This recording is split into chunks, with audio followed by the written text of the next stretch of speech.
Welcome back to Double Play. I am Chris Klemmer, joined as always by Brandon Walker. Today we are talking about White Man Can't Jump and Celtic Pride. I got to be honest, your energy there was pretty good. Thank you. It wasn't the worst. Usually I have to fix it. I thought your energy on that intro was decent. Didn't like that you gave the movies away so quickly. Well, they can see them. They can see them. But you didn't really explain the concept for our new listeners out there. We just got added to Bangladesh recently, and we're just now in Finland as well. Right. So to our new Finnish and our Bangladeshi fans. That's exactly probably not right. I think it is. Okay. We are welcome, and what we do here on Double Play is somebody was just shot outside outside the room. What we do on Double Play is we celebrate the best of sports movies and the worst. Great movies always transposed with a terrible movie. Right. Today, we've done several sports so far. This is our second go round of basketball. The first time we did Hoosiers and Eddie. Right. The 1996 classic Eddie. Whoopi Goldberg coaches the Knicks. Yes. Poor movie. Bad movie. Very bad. Today, and I got to wonder, maybe this will come up. The year 1996, a special time for bad movies. It really is. This is at least the third 1996. Ed and Eddie were both in 96, both around this time. And this came out April of 96 as well. Well, we talked about how 1989 was a particularly great year for sports movies, especially baseball ones. You had Field of Dreams, Major League. The year before, you had Bull Durham, you had 8 Men Out. So that was kind of like the gold standard. The sweet spot for baseball. Things movies. fell off in the 90s. And you wonder why, what happened. And in the 90s, the late 90s were a great time for film. You had a lot of independent film. You wonder if sports movies were kind of kicked aside because the focus was on other things. And it wasn't for lack of effort. Like, there's a bunch out there. There's a lack of quantity, however. Right. There's a bunch out there. You know, The Fan, there's a shit ton of sports movies in the 90s, but at some point, I think they started leaning on formula too much, and maybe, like, the Major League script is brilliantly written, right? The Bull Durham script is brilliantly written, whereas opposed to the 90s movies, it's just concept might be decent, rush a script through and get some actors and put a movie. That's what it feels like. You also didn't have very creative people making these movies. So up until today, all the bad movies typically have really weak people. I guess the exception might be when we did Draft Day. Yeah. But even then, like Harold Ramis, that was his last movie. Like he's at the end of it. This movie's written by two geniuses. And is it? Yeah, and is not good. Who wrote it? Judd Apatow and Colin Quinn. Judd Apatow and Colin Quinn wrote this? Okay, I did not know that Judd Apatow and Colin Quinn wrote this movie. That's a stain on their legacy. But it was early for both. Very early for both. Colin Quinn had not even been on SNL yet. He was just about to get the Weekend Update chair, maybe? No, he was about to get on SNL. Yeah. He was on SNL for about a year and a half before Norm Macdonald got fired. Okay, so he was about to get SNL in 96. All right. And then, of course, Apatow would take off later. But right. But yeah, so it's White Man Can't Jump first. Yep. And then Celtic Pride. Correct. White Man Can't Jump came out in 1992. And it is a special movie to me. It holds a place in my heart. I love it. I think it's one of my favorite movies. One of my favorite, 100 movies. I'm anxious to see how you think about it and how I have not fleshed out these thoughts that I've got in my head. I'm anxious to see how you think it holds up and everything. I think it holds up very well. It's really? A very fun movie. I enjoy it. The chemistry between Wesley Snipes and Woody Harrelson is incredible. You totally buy what these characters are doing and how they feel about each other. And I just buy the situation they're in. Everything was low enough stakes where it felt real. For instance, the tournament they play for near the end of the movies, the winning prize is $5,000. Like that's even back then. You can see that happening. That's not that much money. Yeah. And it just felt, I don't know, it felt lived in, it felt real to me. And obviously, I don't know. I've never been to LA. I'm certainly not running around playing pickup hoops in that area at all. That's just not my scene. But it felt natural to me. It felt real. The script is very good. The basketball play I thought looked incredible. I just thought it was a really strong, fun movie. It has some major plot issues with it, though. If you think about it a little at all, there's some problems. So let me just throw out there, if you like watching us talk about movies and you haven't watched this movie, very briefly, Woody Harrelson plays Billy Hoyle, a small-time basketball player that's very good. And then this is Sidney Dean, played by Wesley Snipes, who's a local court hustler in Los Angeles.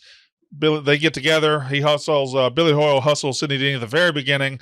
They get together and they run through the rest of the movie, hustling people and oh my God, having adventures. Oh my God!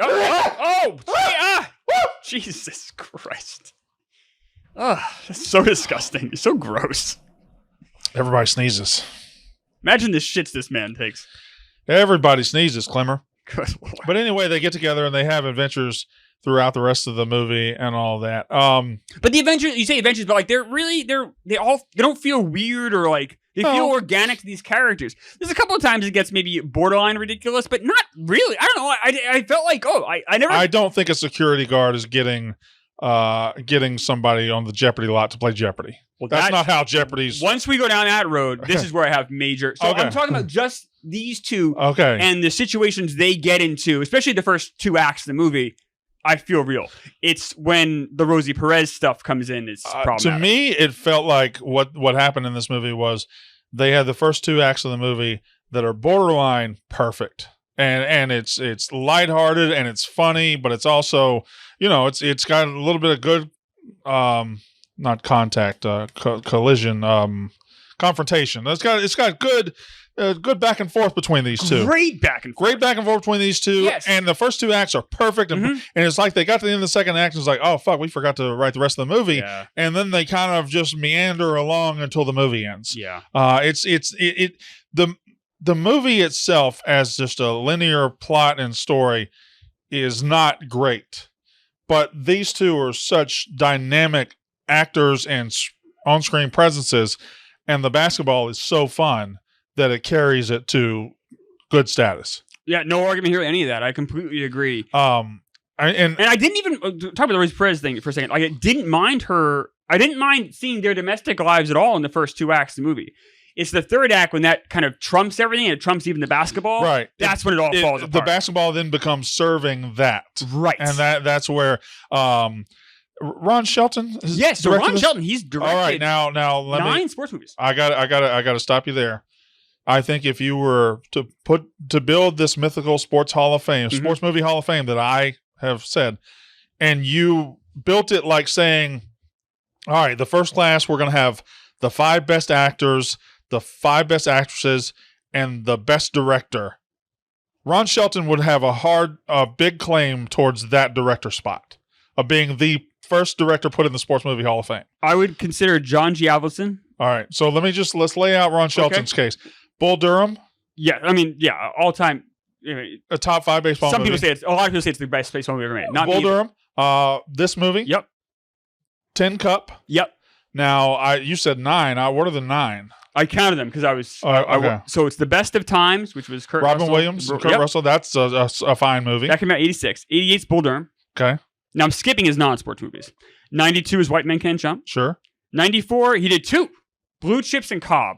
Both. He did Blue Chips? Yeah, he wrote Blue Chips. Did not direct it. Okay.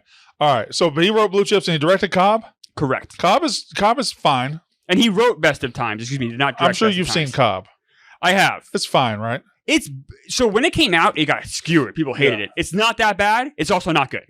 It's not great.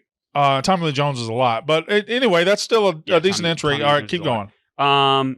He wrote. And Blue Chips is fantastic. Blue Chips is okay. Dial back from fantastic. It's fine. I haven't seen it since the 90s. I would gladly watch it again for this show. It's fine. You're gonna watch it That's soon. Fine. Okay. He did not direct it. He did write one of your movies that you talked about a lot, Great White Hype. He wrote that? Yeah. Have you ever seen it? I have not. And you were speaking the. I love the Great White Hype. I think it's it is my pick for the most underrated sports movie. It is fabulous. So he wrote that. He directed and wrote Tin Cup, like you mentioned. Yeah. No, this is a no-doubter. He's in. We're having He wrote all these movies? I knew direct and wrote Play It to the Bone, which is a boxing movie with right? Woody Harrelson and Antonio Banderas. And then he did a movie I honestly didn't even know. I'm sorry, he did not. He only executive produced this. But Spaceman, Bill Lee. Yeah. They made a movie about him, which I didn't know. I knew they made a documentary. I didn't. They made a movie. It's Josh Duhamel. I always say that wrong. I met him here. You tell He's very nice. You tell me a director / writer that's going into the Hall of Fame before the Sports Movie Hall of Fame before Ron Shelton. I mean, that list is huge. I don't know anyone who has that quantity of work. I would say John G. Avildsen for 2 movies, Rocky 1, Karate Kid 1, but then he also did direct Rocky 5, which is abysmal. Yeah, I don't know. It's tough. I don't know anyone who has this body of work with sports movies.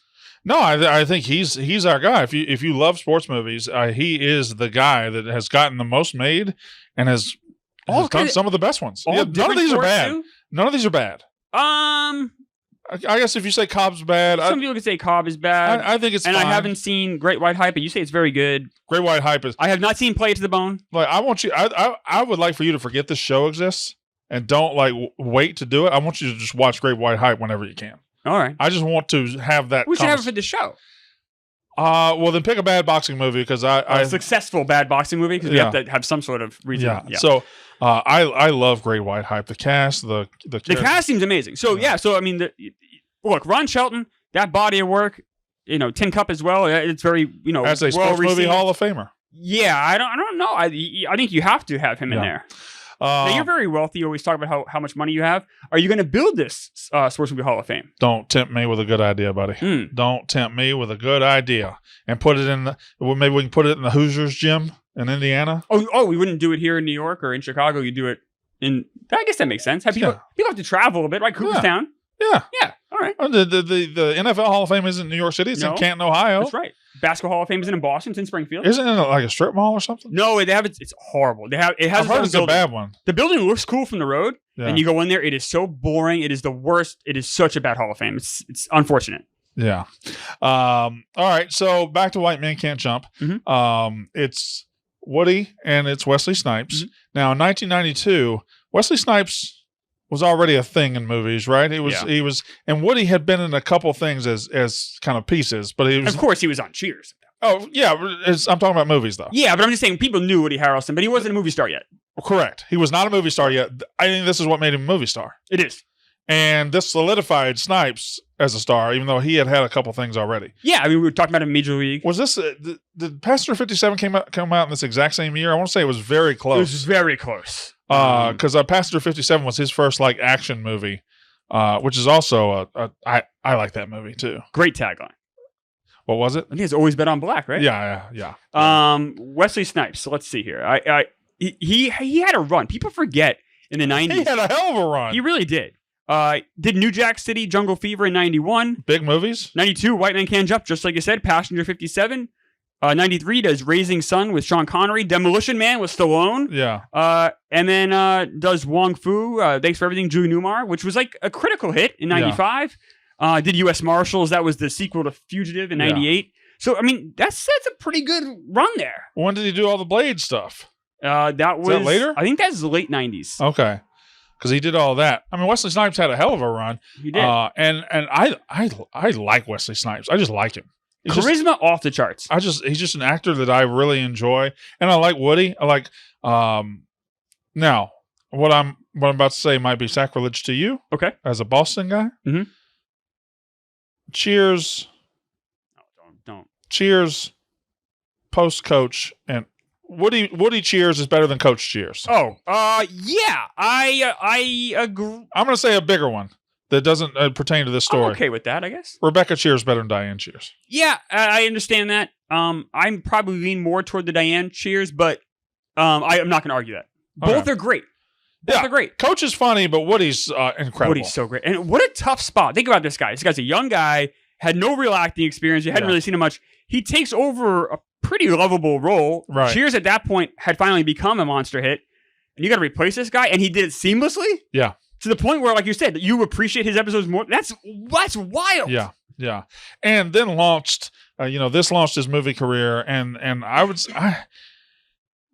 he's had a long, distinguished career. Still going. And it's still going. And I would argue maybe his last 10 years have been as successful as any in his career. He's always kind of been right below the top. Right below the top. Which is a great spot to be in. A terrific spot. You know how many Academy Award nominations he's had? I would guess 0. He's been nominated 3 times. He's been nominated. Natural Born Killers? What were his nominations? Let me find out here. He just got one recently for billboards, didn't he? Oh, Three Billboards Outside of... The Messenger in 2009, which I've never seen. Yeah. And then he is so great in People vs. Larry Flint, which came out in 96. It's a fantastic movie. If you haven't seen that, go see it immediately. Milos Forman directed it. Such a good movie. He is fantastic in it. He's been a great actor. And maybe you're right. Maybe not De Niro, DiCaprio level. But he's the best character actor maybe we've had in our lifetime. I mean, he's at 30 to 35 years of being a relevant Hollywood actor. Have you ever... No, you have never seen Woody Harrelson and not enjoyed him. I've never seen him give even an average performance. Yeah. I've never seen Woody and been like, they could have done better than Woody. Gooch, you're making a face. I don't know what that face is. You don't like Woody Harrelson? We just got done recording LCB, but we were talking about The Highwaymen. Do you remember that movie? With Kevin Costner? I was just about to bring it up. That was pretty bad. He's not bad in it, but that movie's... I don't know. I think that movie's fine. I don't think it sucks. And Woody is pretty terrific in it. Now, Costner in his recent years with Yellowstone and with that movie are playing the same thing where he's just crotchety and just not really saying much, and it's just the same. But Woody's acting in that movie. I mean, fair. Yeah, Woody Harrelson has been in bad movies. I'm not going to say that. He's been in a ton of movies. You've been in enough movies, you're going to be in some bad ones. Did you like Natural Born Killers? I thought it was very interesting. It makes you think. I don't love all of it, but I'm not. It's Oliver Stone. You're not supposed to love all of it. So you're supposed to be thinking about it. It's one of those where I got the credits rolled. Yeah. And I said, I am never watching that again. No, but I've only seen it twice. I saw it in the theaters, and I saw it about 10 years later. I'm not in a run to go watch it again, but Oliver Stone movies, damn it, they make you really contemplate what you saw, and that's all I ask for a director. Yeah. And Woody Harrelson, like I said, think about the movies he's done. Comedies like Doc Hollywood or this. Then he'll be in dramas like Three Billboards. Like, he can do everything. He does everything well. He's in True Detective. I mean, and he's in Cheers. But the key part for him in this movie is you throw him on the screen, throw him a basketball, and he's natural. He can play. He can absolutely play. And that's why when they were like this, the idea of this movie is kind of a tricky idea to navigate, right? Like, the idea of this movie is this white guy who earns these black guys' respect by being really good at basketball. Mm-hmm. If the actor you put in that role isn't good at basketball, the movie sucks. Fucking sucks. Yeah. You put Leo DiCaprio in this, and he's one of the best actors ever, and this movie sucks. They had someone come in, and they have this with every movie. We talked about this in Major League. Yeah. Someone come in and work with these guys. And he said that, and you're a college basketball fan. I'm not. Yeah. Let me know if this is true or not. He said that by the time the movie was done shooting, both Harrelson and Snipes could have played like D2. Okay, so that is not what I've heard about this movie. Okay.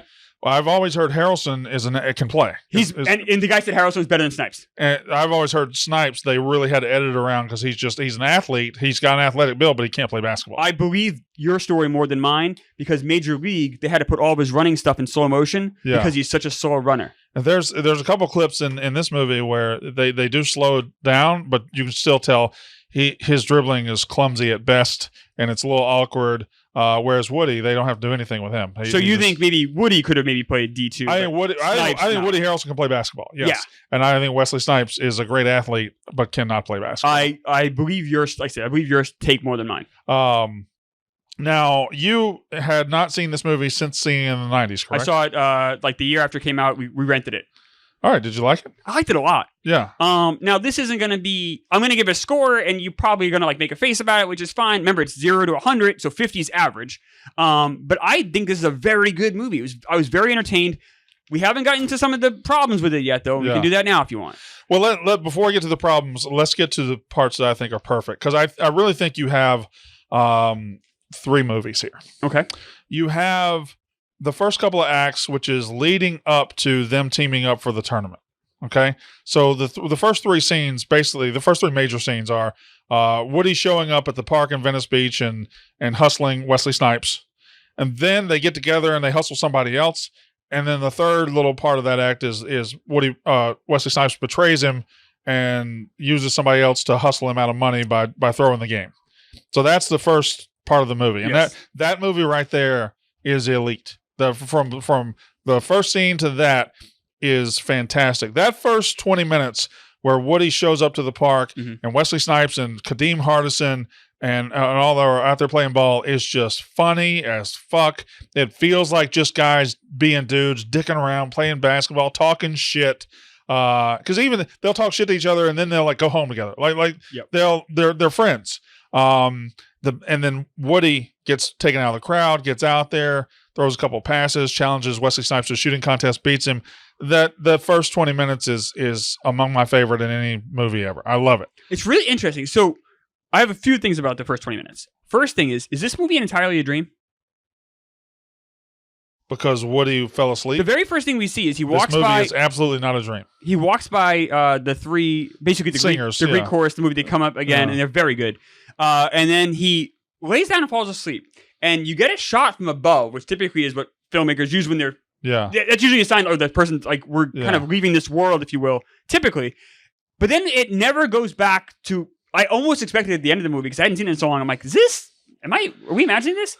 Okay. And some of the stuff that happens in the third act is so unbelievable that this Klemmer is reason that you're a fucking moron and I hate you. Okay.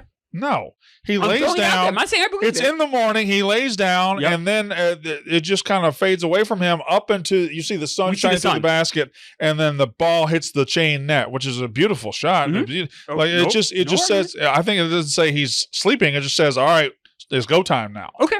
But then we see him enter the court, though. So he's sleeping on the court, and then we see him enter the court. Well, yeah, but he was there in the morning. There's no telling what he did between. I can't. But why have that at all, though? It's interesting, right? I think Shelton's telling us something. I'm not quite sure what it is. I think it was, I think it set the myth of the Venice Beach courts. I think it set the awe-inspiringness of it, because when he talks to those singing gentlemen, he talks, is this where King and Duck Johnson played? So that we're already introduced to who will be the unclimbable mountain at the end. Yep. I to go back to the dream theory, though, we do end up seeing Duck Johnson. We see him later on in the movie. So the people he talks about, we do see. Why would you hate me for this? This is like an interesting conversation. I feel like this is a crazy theory. I'm sorry, I'm not one of your. I've never heard this.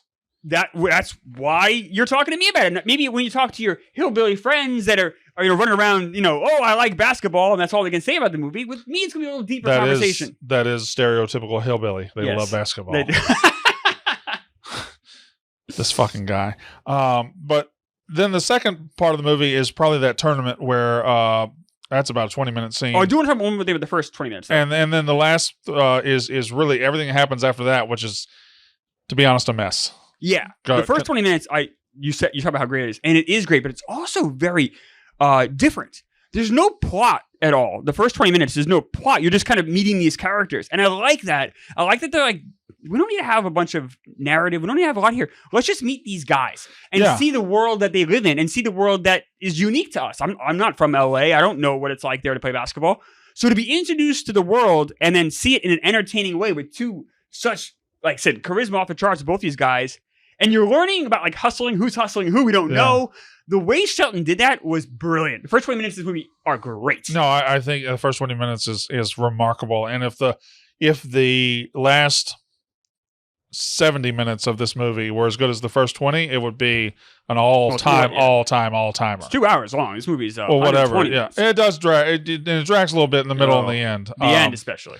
But now let's talk about, because the movie is about these two, but there's a third. Rosie Perez. This was also probably her breakthrough. No, this was her breakthrough. This was her breakthrough. I want to say she was in Do the Right Thing, right? Okay, this was one of her breakthroughs. Yeah, it was.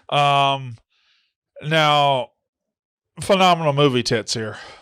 Wow, phenomenal movie tits, incredible. I was when this movie came out, I was 13 years old. Yep, and I actually went to this movie and was sitting between my mom and my dad in the theaters because I think it was an R-rated movie. It was. Yeah, they say fuck like 10,000 times. It was an R-rated movie, so I was sitting there between them, and then I guess it's like 25 minutes in. Rosie Perez's titties are just there for about 10 minutes in the scene. She's wearing this great tank top and the boobs going. Oh, they're just going wherever they want to go. Yeah, they're just. I would say that if you were billing this movie, it's Woody and Wesley at the top, and then Rosie Perez's tits.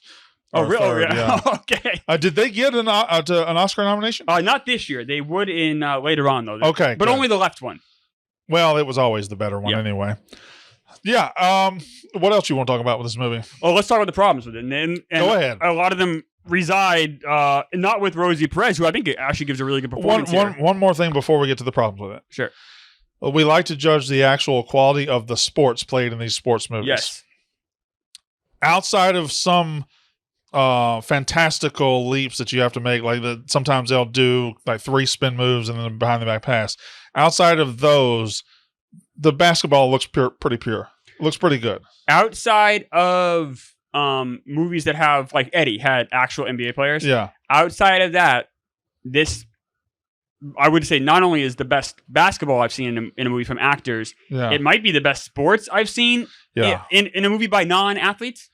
The only I think it's fantastic. There's a couple athletes in there though. There are. Like Marcus Johnson of UCLA, he's in here, and then I'm pretty sure he's also in Blue Chips. The guy that played Flight in the 2-man tournament, he played basketball too. He's Tony in Blue Chips, and then Dwayne Martin.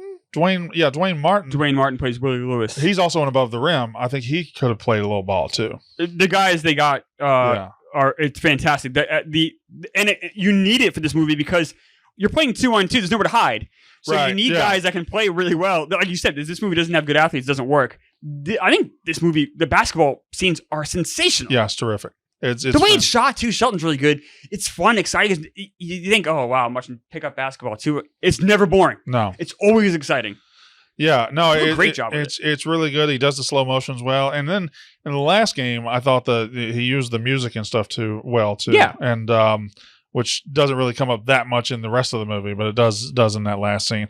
All right, now give me the problems with this movie because I don't think I'm going to disagree with a lot of this. Yeah, the biggest problem is the Jeopardy thing. So, you talked before in draft day about how you thought it was ridiculous, rightfully so. Frank Langella's character goes from New York to Cleveland in a matter of 10 minutes, basically. Right. It's just stupid at the end of the movie.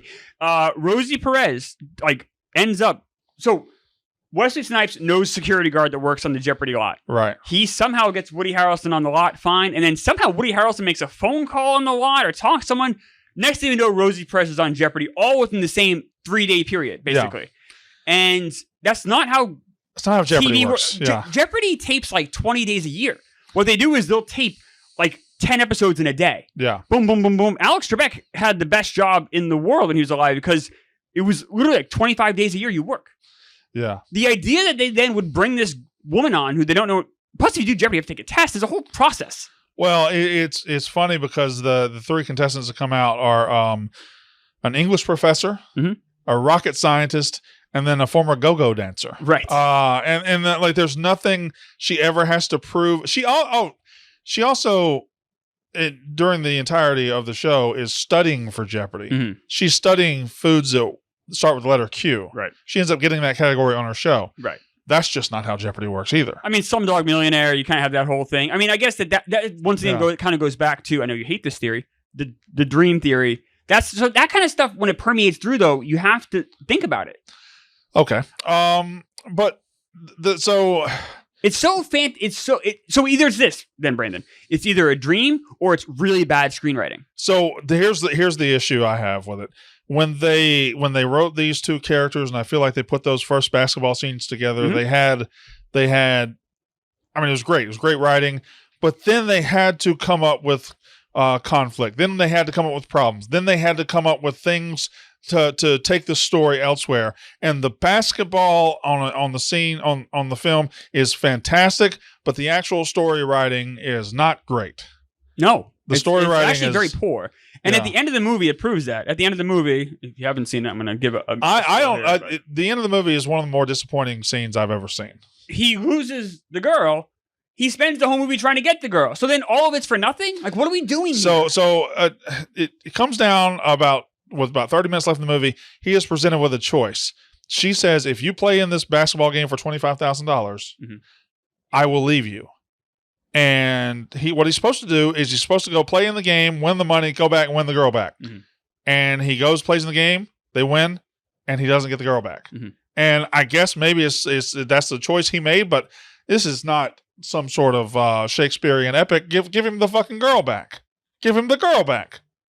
Yeah, I mean, I guess there's a part of me that appreciates the honesty that this guy obviously has some major compulsive Kind of a loser, issues. yeah. He also has like some major issues. Yeah. He's not betting responsibly. He's doing things that are really irresponsible. And I guess you pay a price for that. I guess you don't get everything, but even the ending is presented as a happy ending because him and Wesley Snipes walk off together. He didn't seem to care. That was my issue. My issue wasn't so much he didn't get the girl, which I guess that happens. That happens. That's fine. Yeah. My issue was he didn't care, and we're told the other 118 minutes we're supposed to care about that. Yeah, because they put a lot into her and him, and then just throw it away. And these aren't small. These are things that kind of make me think. Like I'm kind of shocked this is in your top 100 movies because like this movie is not great. This just not. It's the fun and the basketballness of it outweigh the negatives. They do. I agree with that. Listen, you talk about a rewatchable movie. I have a pattern every time this movie comes on. If I see it's coming on, I'll sit down, watch the first 30 minutes, and I'm out. Yeah. And there's nothing really. That doesn't make for a great movie though. No, because you have to judge it on the entirety of it. Yeah, but it makes for something you might love, right? If a movie gives me something I can hold on to and something that I love as much as I love the first 30 minutes, I'm going to hold on to that. And that's why it keeps it as one of my. It'll always be in my rotation just for that. Okay. You want to hear my score? So Do you want to give your score first?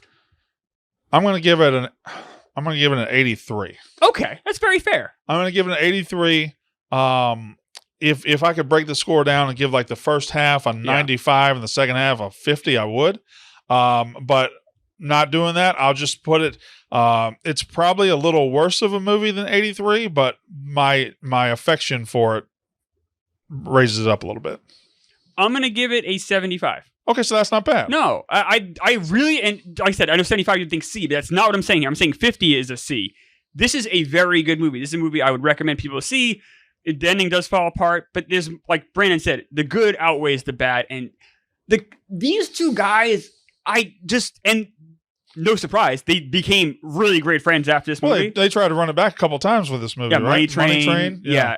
But I guess they're just like friends. Yeah. And you believe it, like, because they just get along so well. And that's the magic of the movie. The magic of the movie isn't the story, which is, basketball is great. The magic of the movie is just these two. I could watch these two guys, anything, yeah. right, become like, remember the movie Men at Work with Emilio Estevez and Charlie Sheen, they're garbage men? I'd watch these guys be garbage men. Yeah, and it cannot be really overstated that this is the movie that gave us Woody Harrelson the movie star.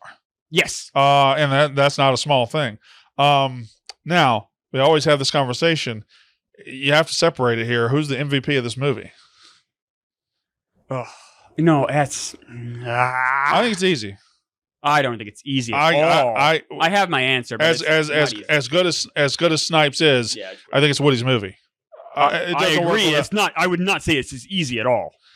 They're both fantastic. They're both fantastic. But this is Woody's movie. The difference is, like, Woody Harrelson is a guy who's been nominated for Academy Awards. He's just simply a better actor than Wesley Snipes. Yeah. And that's not. I'm not trying to shit on Snipes at all. And this is the best I've ever seen Snipes. They work so well together. I hate that there could only be one. But Woody Harrelson he's also carrying a lot more of the emotional. Yeah. Have you got the backstory is his story. But the scene when, like, they get their house broken into, I wish I had focused on that a bit more. And Wesley Snipes comes home and, like, his wife is so upset and he's kind of shattered. He feels violated. He's really good in that scene. These two are really good. Yeah. But ultimately, I think it goes fair. to Woody. I agree. Now, as tradition on this show, once we score the good movie and hand out our MVP, we turn to the lesser of the two movies. I hate this movie. This movie came out in 1996. It is called Celtic Pride, starring Damon Wayans, Daniel Stern, and Dan Aykroyd. Are you ready for a lot of these discussions? Because they're going to be something. I hate this. You had never seen it? I'd never seen it. This is the first time you saw it. Last night was the first time you ever saw it. I watched an hour of it last night. I fell asleep. I watched the other half hour this morning. This movie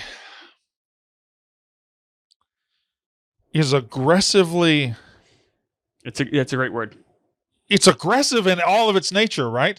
There's nothing timid about it. It grabs you by the fucking throat and says, "Come watch us be bad." Like, there's nothing like. When I say nothing likable about a movie, I'm not saying the movie's bad. That's another conversation. I'm saying none of these characters are presented as likable. It's just this world of dickheads with a dickhead star and two dickhead fans that do a dickhead thing and steal the dickhead star. That's what they are. They're all dickheads. That can work. There's a movie called Very Bad Things. Have you seen it? Came out in the late 90s. Not. I think 99. Critics hated it. I love it. It's a dark comedy. It's about this bachelor party. They get a stripper. They kill the stripper accidentally. They have to get rid of the body. Everyone in it is a horrible person. They all have no morals. Yeah. But I think it's very funny. It's very cruel. It's very funny. There is not a single time I even cracked a smile watching this. Okay, so you just said a phrase I was going to use later, but it's perfect. Dark comedy. If this were handled by capable comedic writer, the concept of two super fans that kidnap the star player and spend the weekend with him is not terrible. No. And if you had capable dark comedy writers And actors. well, there's one guy. If you had capable dark comedy writers and actors, you could come up with a movie that would be pretty good. You had capable actors and writers. What happened here? I don't understand what happened in this movie. Okay, let me just say before we get started, I think one of these three is decent in this movie. Wayans. Wayans. Yeah, he's fine. Wayans is fine. He's doing the best he can. He's the least bad of these He's three. the least bad. And Were you rooting for him the entire movie? Oh yeah, I was too. Yeah. Listen, you could see where Damon Wayans would go into bigger things later in this movie. Like, and I don't know when he was in the Great White Hype might have actually come out before this. It came out, I think after, right, right around it. But anyway, like you could see Damon Wayans would go on to the bigger, better things, especially on TV.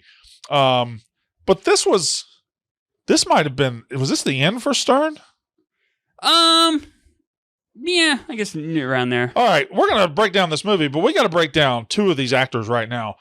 Daniel Stern, did he have the best run for a bad actor in the history? He's not a bad actor. I disagree. Daniel Stern? Yeah. What's he good in? He's good in Home Alone. He's good in Diner. I've never seen Diner. Oh, really? Yeah. Oh, you should. What's Daniel Stern's good in Diner? Because all I ever seen was an overacting mess. He's kind of a mess in City. I guess City Slickers. He's okay. He's okay. There is overacting there. I'm not going to defend him there too much. Rookie of the Year. He directed that too. He's terrible. He's in Very Bad Things. He's fine in that. Why didn't you bring that up? I forgot. It's not a huge role. It's an ensemble. It's like it's a lot of people in that. Cameron Diaz, Christian Slater, John Favreau. Right. Well, I think Daniel Stern. This has to. You asked if this is the end of him. This has to be the end. I mean, the next movie we do is Very Bad Things, which bombed, and then he's not really. This is the end. This is it. Yeah. This was his last chance to be on the poster of a movie. That's a good way to phrase it. Yeah, I mean, he's on the poster of this movie. Yeah, but this is the last time he built a movie, right? Yeah. Yeah. I think having watched this movie last night, I will agree with that decision by Hollywood. I think because this, there's three main characters here. It's him.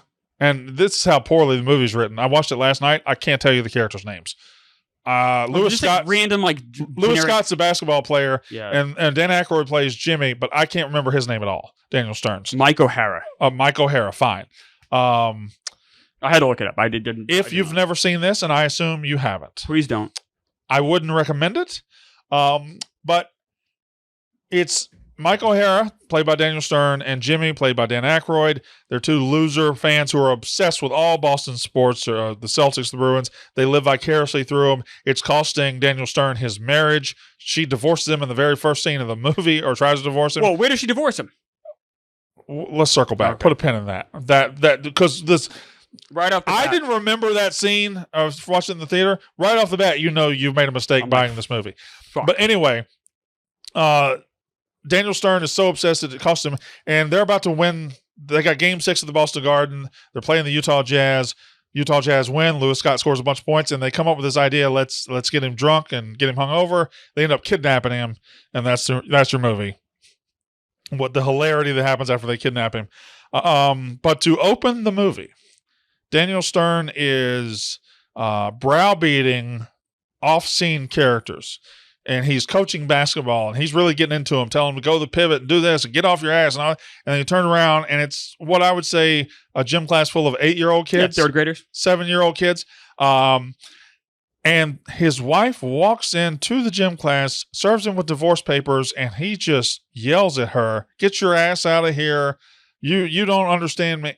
All in front of these kids. It's the most uncomfortable scene I can think of. Why would she ever go to his school and why not just do it at home? You would never go to like a workplace, much less a school, and do that. It's all of it's just insane. He's also in his office smoking a cigarette. Just wait till the class is over. And the kids are just there watching the whole thing. It gets off to an uncomfortable start, and I think that is the number one word for this movie. Very uncomfortable. Nothing is comfortable about this movie. None of the characters are likable. None of them actually, like, especially with Aykroyd, all of them actually, none of them look comfortable. They all seem like they're like, don't know what to do exactly. That's a sign of a bad director. They all seem really unsure of themselves. There's a lot of like, it seems very, everyone's got questions. Does Dan Aykroyd suck? No. Well, loaded question. Does Dan Aykroyd suck? Because is this are you asking me pre-Ghostbusters or post-Ghostbusters? I guess, I mean, or just the whole body of work. Post-Ghostbusters is the majority of his career. Since 84. So since 85, he sucked. Yes. But that's the majority of his career. It is now, yeah. But that's not, but he's, from 75 to 85, he was great. Ghostbusters came out 39 years ago. Oh, Jesus Christ. It came out 39 years ago. I saw it in the theaters. Don't tell me that. Aykroyd is great. Great from 75 to 85. His stuff in SNL, I know a lot of people are too young to have seen it. I missed a lot of it too, but I got the DVDs. It is just, he's so fantastic. He's so great in Blues Brothers. He's so great in Ghostbusters. He helped write Ghostbusters. It's fantastic. I don't know what happened. I don't know. Belushi's death may have broken him. I don't know, but he's awful. He's so bad in this movie. He's horrible. He's the first actor to go back-to-back on the show. He was in Caddyshack 2 last week. Yeah, I didn't know if Chelsea Ross. I felt we've done like 9,000 Chelsea Ross. I went back-to-back on the bad side. Oh, bad, yeah. Yeah, back-to-back on the bad side. Yeah, we did Costner back-to-back, but it was good and bad and good. Yeah, so, but Dan Aykroyd ruins this movie. He was the worst character in Caddyshack 2. Yep. Right? And he's the worst character in this. Far and away. Well, Daniel Stern's character. I gave you an assignment last night. Do you remember it? Yes. What I said was, I was watching this last night too, but I was ahead of you. Yes. And I said, there's a moment in this movie where it goes from kind of, okay, it's not great, to that's fucking absurd, garbage. The whole thing falls apart. It's stupid. Did you feel that moment when you watched it? I didn't feel it as pronounced as you. So Caddyshack 2, it felt really pronounced. Yeah. It was when the food truck pulls up and Aykroyd's in the food truck. That is when the movie goes from bad to awful. Okay. This movie goes from bad to awful when Dan Aykroyd, again, breaks out a gun. Nailed it. Yeah. The second. And he shoots it. So it's about, I don't know if you did the timestamp, it's about 34 minutes in. I didn't timestamp it, yeah. It's 34 minutes in. But I paused it. I texted you. I said, there's a moment where this movie goes from bad to tragically bad. Yes. And it is, so what happened was they go to a club the night of the game 6. Lewis Scott's in there drinking, and they come up with this idea, hey, let's go over there and make friends with him, get him hammered, and then he'll be so hungover on Sunday he won't be able to play. Well, they get so drunk, they end up kidnapping him. But we never see the kidnapping. We didn't see the kidnapping. We see him walking out arm in arm of the club, drunk, howling at the moon, and the next scene is everybody waking up hungover, and he's taped up. Okay. Now they've accidentally kidnapped a terrible writing, terrible direction. They've accidentally kidnapped a superstar. Whatever. It is what it is. Where do we go from here? Well, Daniel Stern and Dan Aykroyd wake up and they're saying, what do we do? What do we do? What do we do? And all of a sudden, Dan Aykroyd pulls out a fucking gun. And a long, awkward, weird gun and shoots it.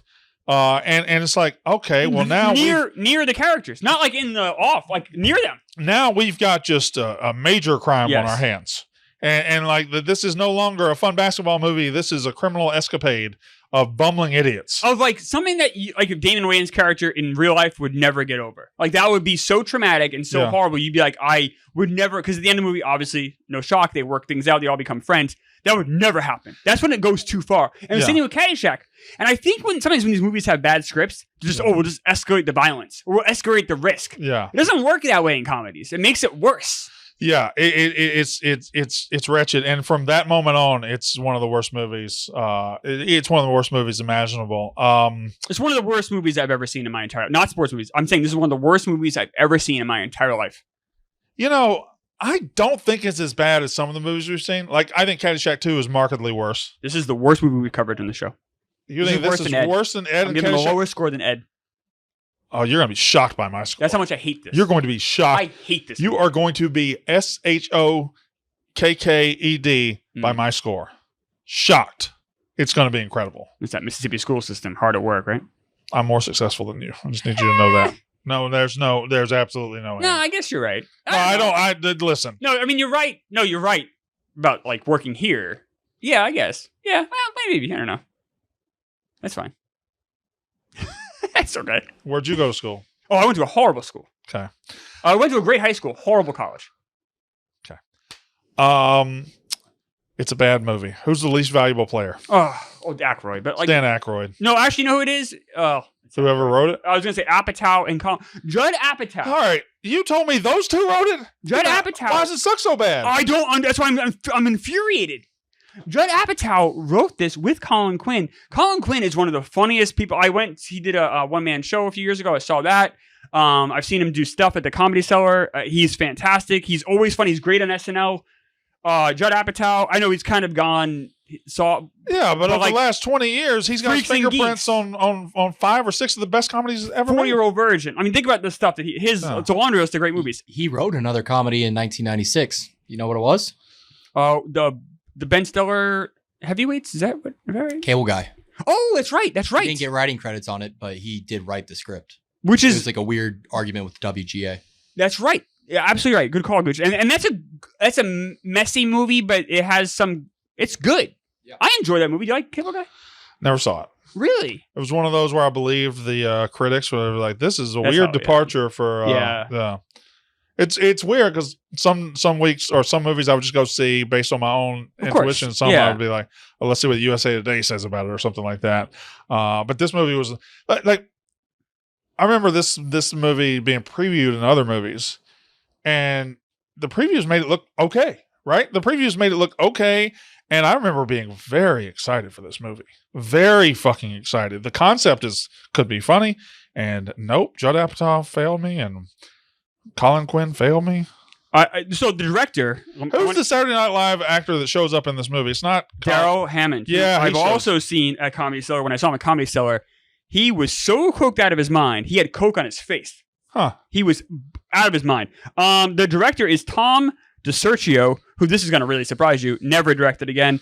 This was the first movie he directed, kind of. He had been directing another comedy and got fired from it by Jim Carrey. Ace Ventura 2, When Nature Calls. He was directing that, did such a bad job, Jim Carrey fired him. Yeah, and then he did this. I'm thinking old Tom wasn't a very good director. Tom was horrible. This movie's horribly directed. Listen, Ace Ventura 2, When Nature Calls ain't nothing to write home about. It's not. It's a bad movie. That looks like Citizen Kane compared to this. Yes. This is a terrible movie. Could it? I said it already, but do you think this concept could have been good? Absolutely. Yeah, I do too. Absolutely. This could have been a really interesting. I think the idea is really funny. No, let's go back to the club scene for a second, just to talk about just how bizarre and stupid this movie is. Why would, if you're a visiting player, you're the best player on the team, kind of like a Michael Jordan type player, why would you go to a Boston club by yourself with no security and hang out with 2 Boston Celtics fans? Like, why wouldn't you be going finding women or finding anything to hang out, anybody to hang out, or your teammates? Well, not to mention that 2 hours earlier, 3 hours earlier, he makes eye contact with Daniel Stern in the game, where Daniel Stern's calling him a bum and lazy, and he's absolutely dog cussing him.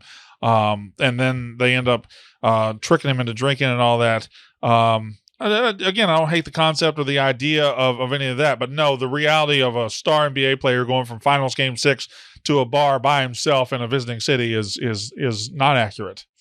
The only thing I liked about this movie, very faint praise, takes place in the Boston Garden. The idea is it's the last season of the Boston Garden, so the Celtics have to win NBA Finals, which is kind of how Celtics fans felt, because the Celtics did make the playoffs that year. They were a pretty bad team. They lost the Orlando Magic in the first round, but they did win one game, so it's kind of like, oh, we have that Garden magic.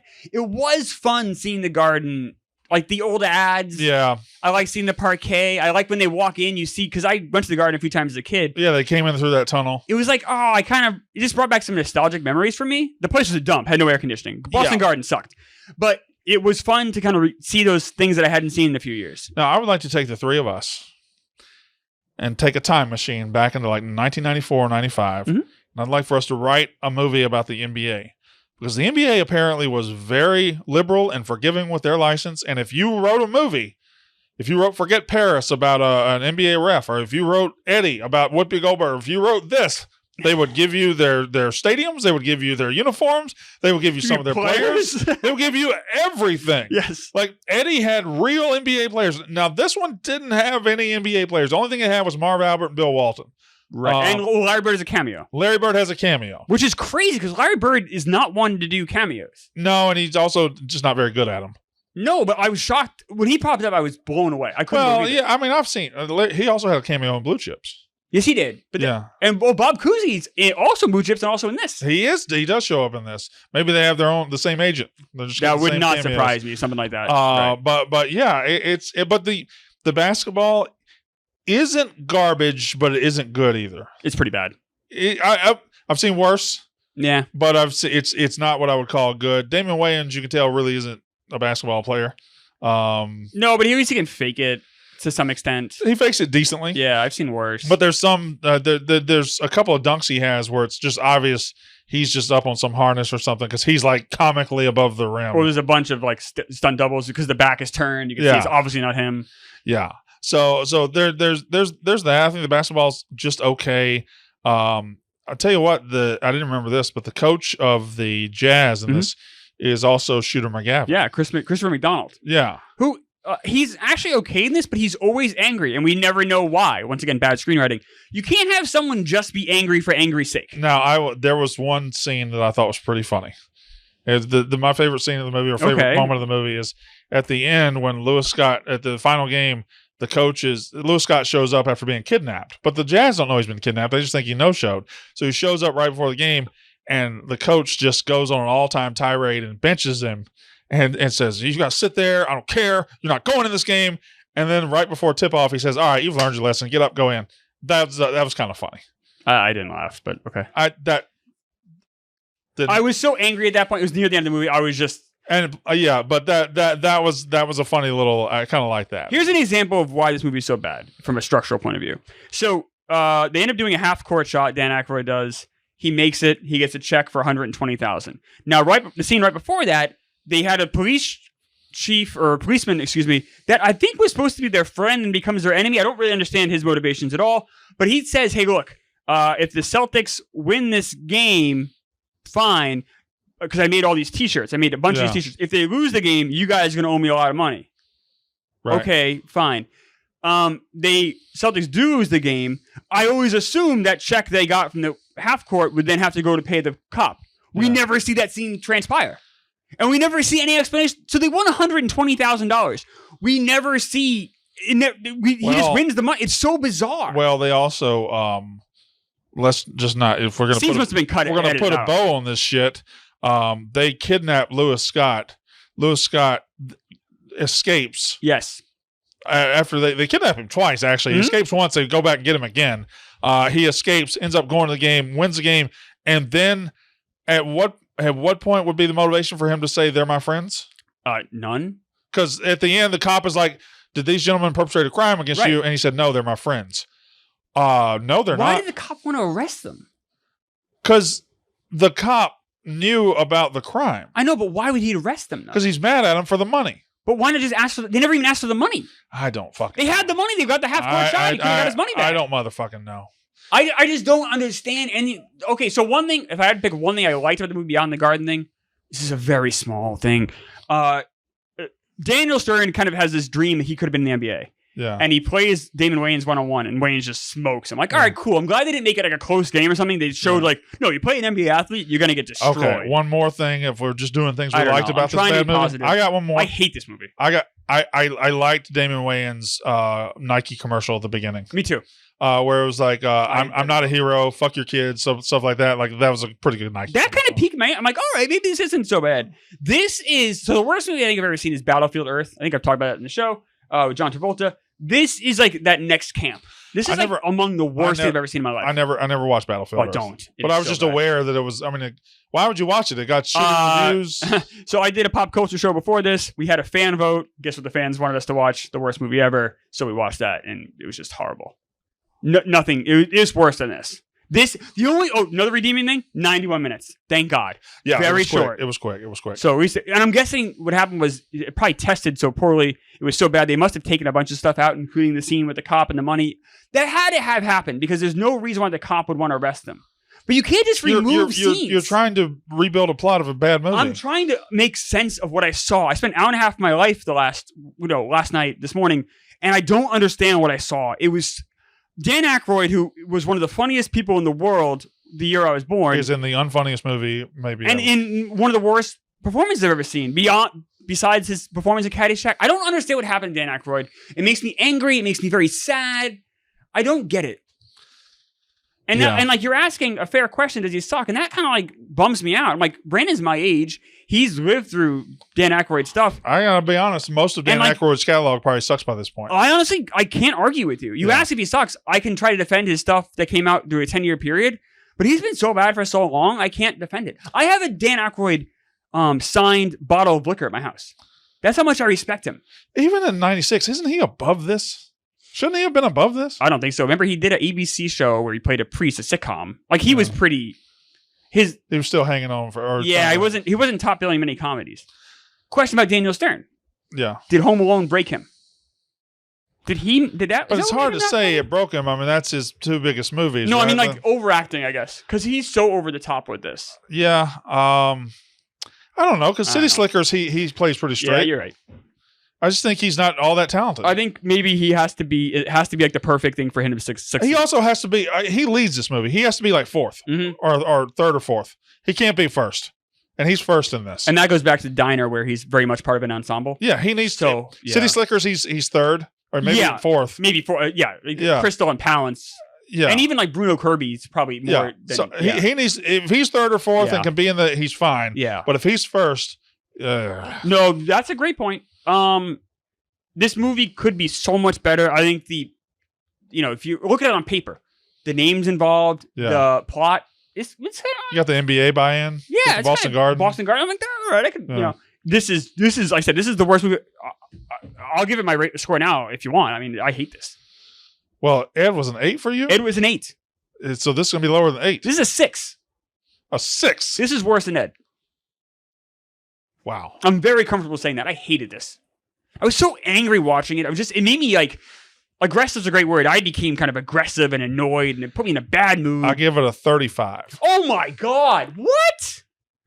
You think Eddie? You gave Eddie a I would watch this before Eddie. Oh, no. I would watch this before Eddie. I'd watch this before Caddyshack 2. I'd watch this before Ed. So the only bad quote unquote movie, Draft Day, you said is better than this then? Yeah. I agree with that. Draft Day is the best. Draft Day is the depths of bad movies we've done. Draft Day really doesn't belong there. No, I agree with that. I think Draft Day is if you did all the good sports movies, then did all the bad sports movies. Draft Day is just hovering in there somewhere in that range. Yeah. Whereas this movie is bad. Yeah. But it's more watchable than Ed. It's more watchable than Eddie. It's more watchable than The Babe. Like this, I think this is better than all those. You think this is better than The Babe? I don't think this is good. The Babe is so bad. I'm not going to defend that. Yeah, The Babe. Eddie is better than this. Eddie's not better than this. The Babe made me mad too. I get so angry about all the lies. Eddie, Whoopi Goldberg's character is just a wisecracker who isn't funny. And this isn't funny either. But at least to me, Damon Wayans kind of raises this movie a little. I think he's okay. I think he's fine. He'll have some wisecracks every now and then. He'll have he'll take some shots at him that's kind of funny, and you can see where, all right, well, this guy's, and I kind of believe him as a star shithead basketball player. I want to read a text you sent me last night. You sent it to me, and I was kind of like playing along with you a little bit. I was having some fun with it. You wrote, "Why do we do this?" Yeah. And I'm like, "Oh, I'm about to walk my dogs. I hadn't seen it." I'm like, "Oh, it's funny." Like, "Oh, Brandon." I'm like, "Oh, the people. We got to watch it for the people." Well, it is bad. After it was done, I'm like, no. I asked myself the same question. I'm like, why do we like this movie? Just infuriating. I mean, at the end of the day, I have a busy schedule. I have to make room to watch good movies. So now I'm making room to watch bad movies. Mm-hmm. Like that's what we signed up for, though. 35-8. Yeah, 35-6. 35-6. I hated this. I didn't hate it as much as you did. This is the new Ed for me. Wow. I don't think anything will ever top Ed for me. It's Ed. Although I had Caddyshack 2 worse than Ed. Never mind. What's that? I remember last week I said Caddyshack 2. So Caddyshack 2 is the worst movie. Caddyshack. I think that's my barometer. That's so bad. Also, we just watched this after Caddyshack 2, and you can't pretend this is better than that. Oh no! So Caddyshack 2 had some scenes that didn't like infuriate me though. Like this. Now Caddyshack 2 did stain Taiwan for me. If this movie were about Bulls fans and wasn't Boston, would you hate it as much? I might hate it more because like the Celtic stuff. The only thing I liked was the Garden. I'm like, that's kind of nice. Like, I remember being a kid watching that, or made me think a little of that last season, the Garden. I'm like, all right, yeah. No, it just sucked. You ready to get out of here?